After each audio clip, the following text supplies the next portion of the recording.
Hey, it's James, Fathers, Rights, and Resources, hashtag HowiGotCustody. Back to the basics, part two. Part one, I was saying you need to have a mindset of willingness to go to war and fight the ugly hell and pain and suffering that comes with this war. If you go into something, know it's going to be hard. Like if you have to go walk to the store because your car broke down, you need to get food and supplies. Let's say there's a storm. You know you're going to be cold and it's going to be rainy and you're going to get wet and you're going to be uncomfortable. If you know that going out and then you think about, I'm going to go and collect some food and some basics that'll help us survive over the next week. Like let's say there was a hurricane or a tornado or something and your area was devastated. And so everything's shut down, but the stores are getting their last, you're getting your last bit of food and supplies and stuff like that.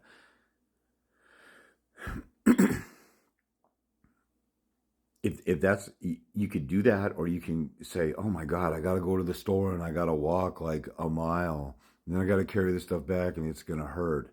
And then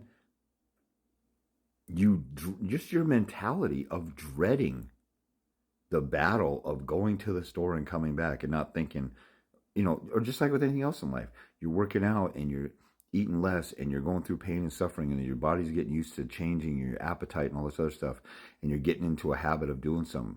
Eventually you're going to change, and that's what you want to do, or you get used to something and you make a habit. That's what you're going to want to do, and you can't wait to get up and get after it or whatever.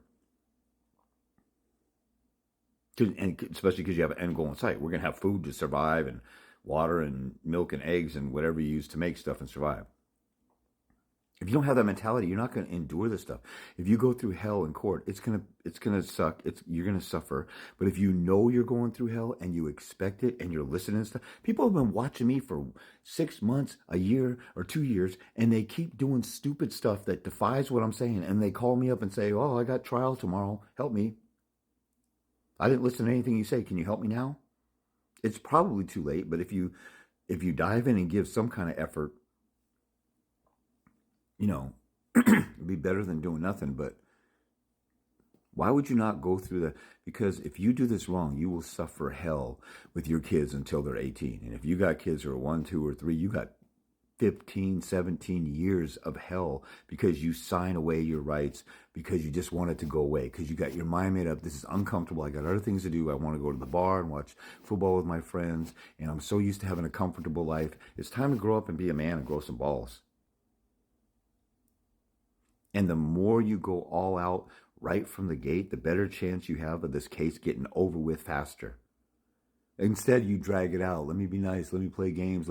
Let them walk over me. I will suffer. I will lay down my life. I will just do whatever. And it drags out and drags out like a quagmire, like a Vietnam, like Afghanistan.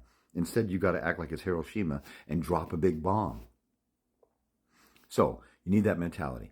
Then you also need to be realistic about the court system. It is not changing. You cannot wish and hope and cry and whine.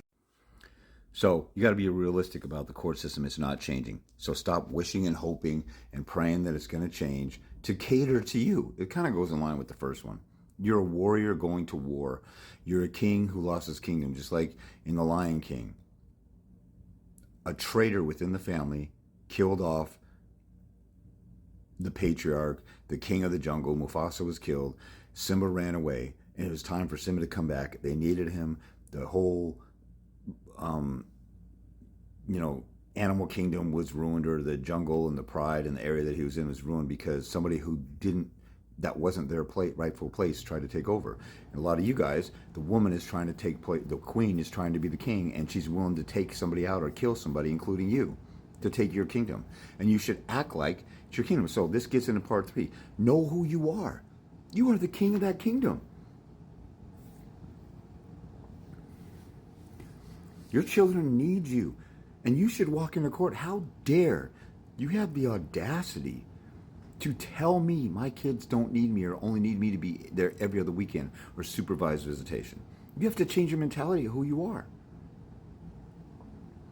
You're the superhero that your kids need. A lot of you dads are like, I wish the guardian ad litem would save me. I wish my attorney would save me. I wish somebody else. You make your attorney do their job.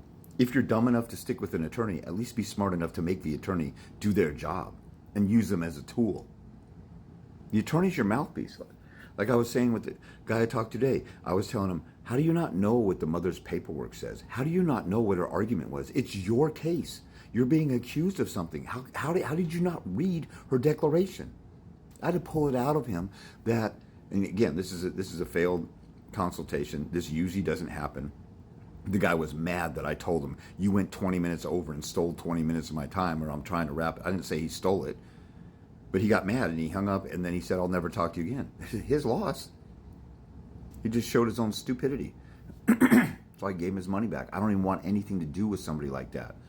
So I'm willing to take a loss on that. Now I'll probably give people an idea to come up and disrespect me, and then they'll say, we'll take, the average genuine person, though, doesn't, there's sometimes when I offer to do them a favor, do them something extra if I'm late for an appointment, or, like really, really late, or I miss an appointment, which has happened a few times before because I have a crazy schedule, or I make a mistake scheduling, or I forgot to set my alarm.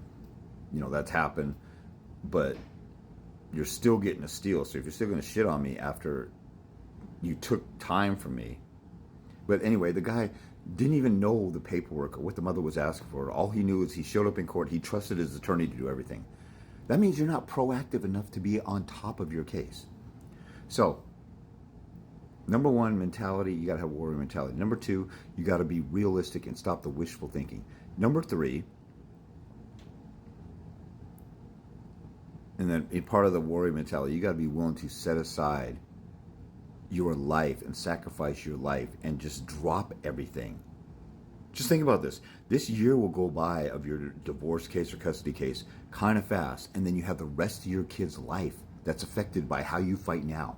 Go through hell now and know that it's going to be hell, and then you won't be caught off guard, and you'll be able to deal with this stuff.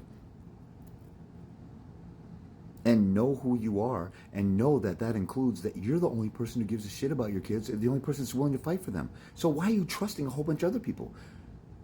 And that ties into the next one. Be proactive on your case. Whether you're representing yourself or if you have an attorney, stop trusting the attorney to do everything for you. And if the attorney is doing everything for you, they better be emailing you. I should do another one on this. I probably will have to. The attorney better be emailing you every pleading that they file, every pleading that they receive, every letter that they send, every letter that's received. So many of you are totally blind and in the dark about what's going on in your case. And it's your case. And it's your life with your kid. And you're like, well, the attorney won't get back to me. I guess I'll see him in court next month and we'll just see. How do you not give a F about your kids like that or your case? It's your case. You're the king of this family, and you have an advocate who's supposed to be speaking for you, an ambassador to the court, but you're the king of this case, and it's your case, and it's your life. And you're going to let your attorney go into chambers and not tell you what the hell's going on? And do a bunch of secret stuff, and you don't know what's going on? Your attorney's going to tell you, just be quiet and trust me. And they work for you? Are you out of your frick? You have no kind of self-identity or confidence in yourself or know who the frick you are. You need to wake the hell up. And 100% of you need a consult with me if you really want to get going on this and really want to fight. And 99.9% of you are tentative about getting a consult until you're like, I got really screwed at trial. Help me with an appeal. Dude, you didn't do it. You didn't do the right things for trial. Why didn't you get help when you needed it? Why don't you humble yourself and say, I'm lost. I need help. We're our own worst enemy. And then part of being proactive and involved in your case means to learn everything. This is kind of like about the fifth, I can't lost track. You want to learn everything. You want to learn the law. You want to know how to look up case law. You want to know the evidence rules. If you have an attorney, you want to make sure that they're making the proper objections. It's still your case. If your attorney screws up, can you tell your kids, hey, my attorney screwed up. I'm not going to see you guys for 18 years. Hopefully you won't be brainwashed and alienated by the time you're 20.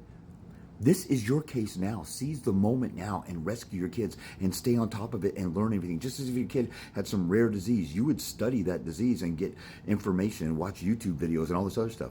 When we're blindsided with this court stuff, we just sit and mope and cry and piss and moan when you could be proactively becoming better and smarter than your own attorney.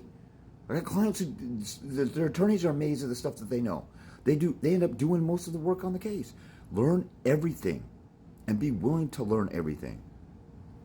And then use every weapon available to you and thoroughly go to war with every weapon and every angle. And don't